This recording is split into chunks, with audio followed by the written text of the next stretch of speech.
everybody. This is Barry from the Brewed Palate here with Patrick Rue from the Bruery. And we're here at the Ginger Man for a really awesome event, 40 amazing of your really more rare beers.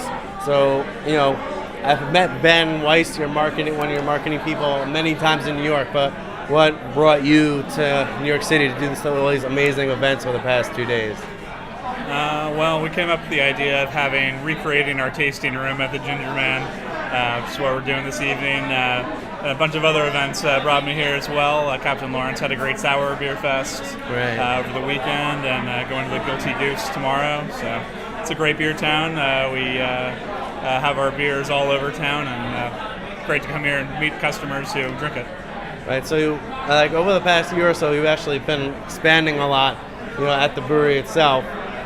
So when I was there a few months ago, Ben was telling me about putting in a new, a bigger brew system, adding more fermenters. So how's the expansion been going since May when I was there?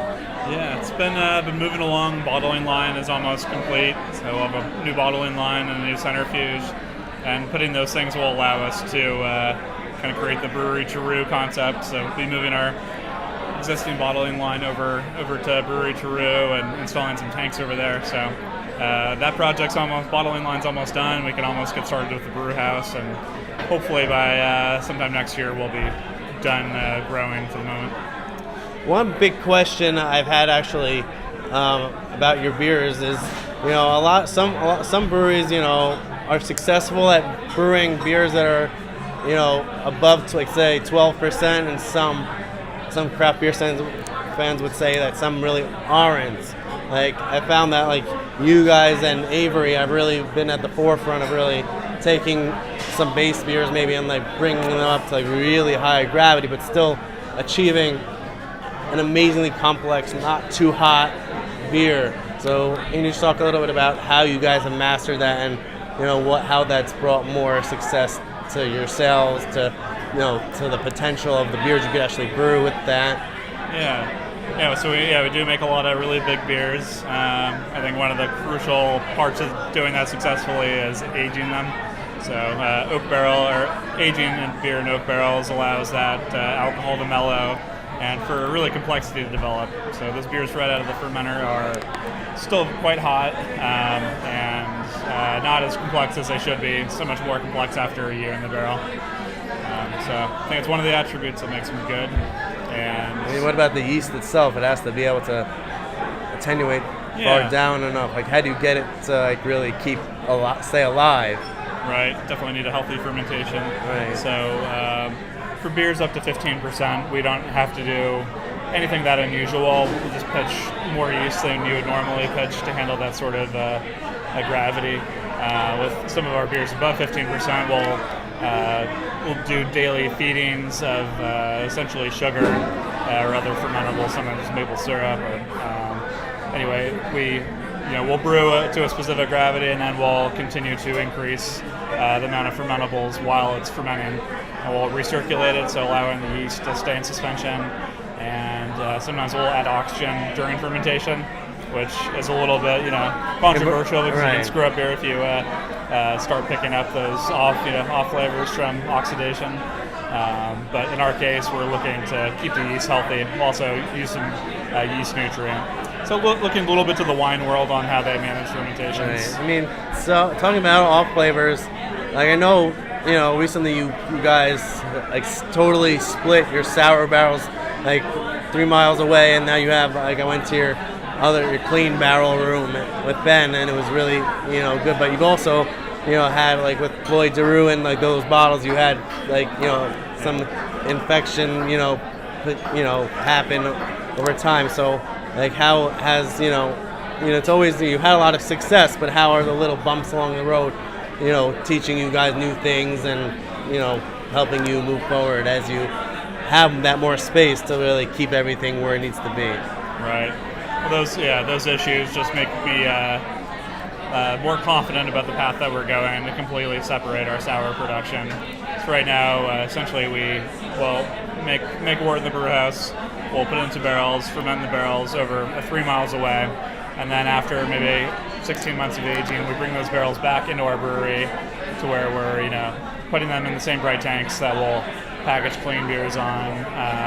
Have a bottling line right next to the one that we do non-sour beers on.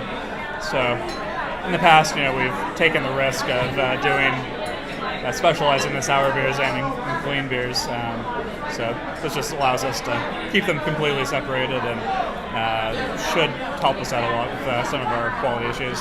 Right, so it's like, a lot of craft beer fans know about your beers, but just like get back to the basics, can you just, tell like a basic, the short end of the story, like how you got started and, how your philosophy about beer has really more like matured over the years that you guys have seen the success and then brewed more beers because that your goals are being agreed with and you've seen success from those goals from the beginning. So I started out just as a home brewer. I'm sure as almost every other craft brewer, successful craft brewery in the U.S. pretty much has started from a home brewer background. So I was in my first year of law school. Wife said, you need to get a hobby. Chose home brewing. Not a good lawyer, a good home brewer, and decided to do that for a living instead of suing people.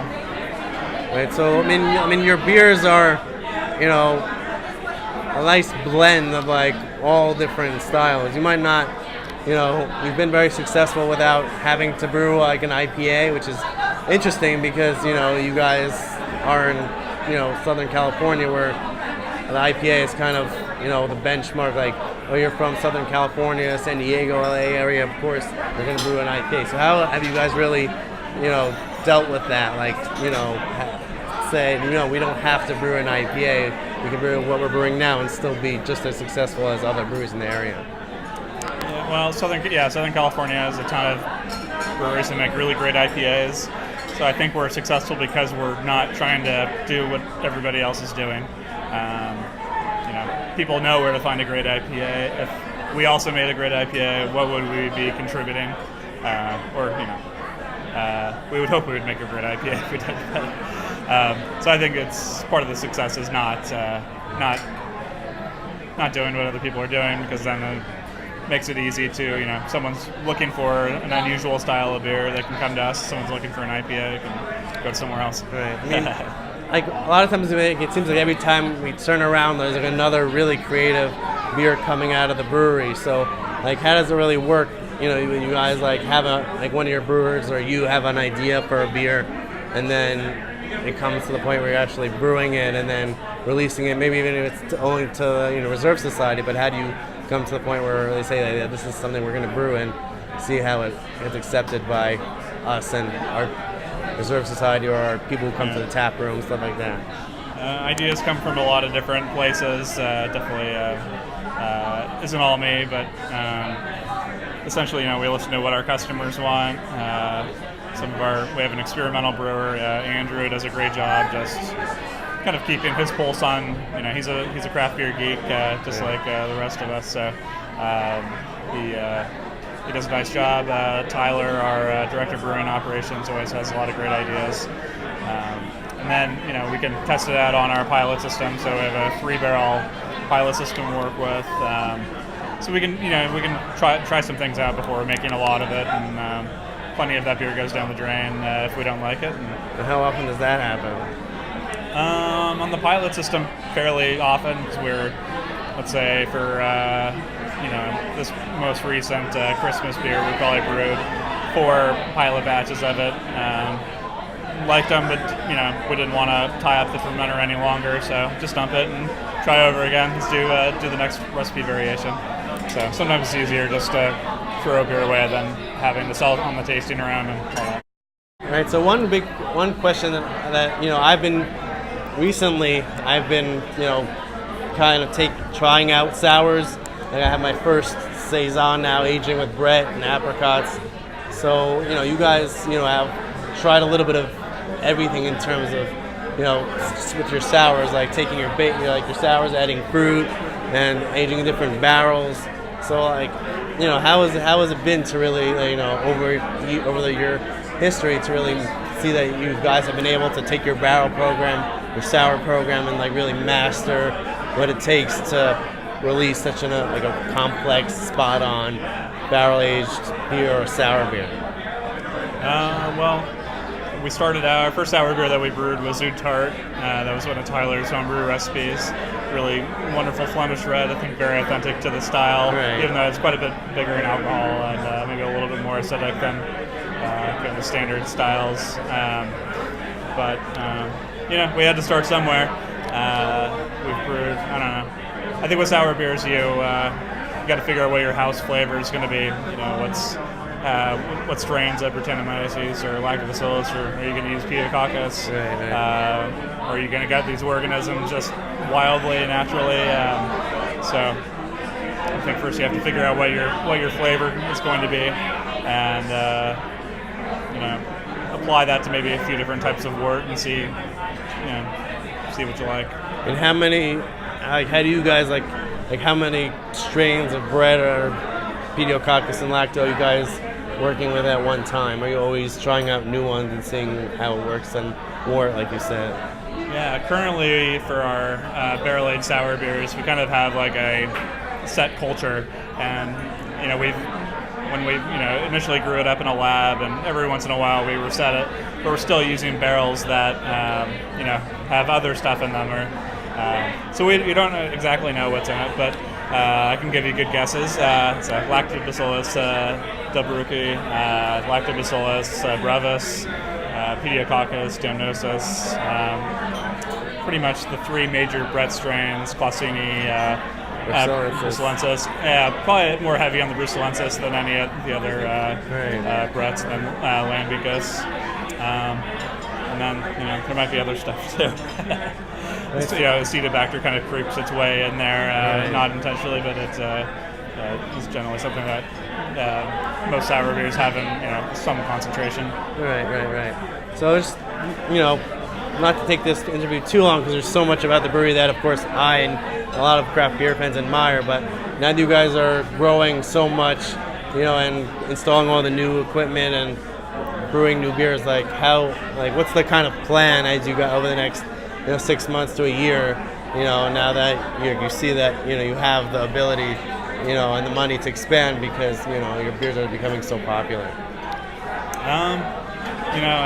We're just, there's not a huge plan. I mean, every year, or actually, we have planning going a few years ahead, but I think the whole motivation behind this expansion was more to improve quality and fix some of our issues with sour beer production and clean beer production. So we're not going to take over the world. We're happy being a small brewery. How many states are you in now? I think we're in about 25 states right now. So we probably, once we kind of get in a nice comfort zone and build up some inventory, we probably look at a few new states. Right. On the Brewed Palette, we also have, not only do I cover craft beer, but I cover a lot of home brewing, because as I told you before they started this interview, that I brew a lot. So, because you guys have, are very creative brewers and a very creative brewery in general, what's some advice, you have for home brewers, since you started as one, when brewing creative beers, what's the best way to make sure you're doing it as smart as possible? Well, I'd start off small. So do extract brewing initially, so you can focus on fermentation, sanitation, and just getting if you can get a good beer with extract, means that you're cleaning things correctly, and you'll be in good shape when you go up to all grain. I'd say, once you're up to all grain, I would invest in some better equipment, because you can get very frustrated if you get a stuck mash and that kind of thing. So, and then once you kind of master, get to a good point with home brewing, and you learn beer styles, go out there and do the crazy things. And even with the crazy things, you could start small anyway with 1 gallon or 3 gallon. Yeah, absolutely. Yeah. Take risks, because if it turns out bad, it might have been an afternoon of your time that you wasted, but And you still learn a lot, right? Yeah, I learned a lot in the process. All right, so I just want to thank you for coming to New York, for putting on such an awesome event, and I just look forward, as I'm sure many of us look forward to seeing what comes out of the brewery in the next, few years. Sounds good. All right, cheers. Thanks, Barry.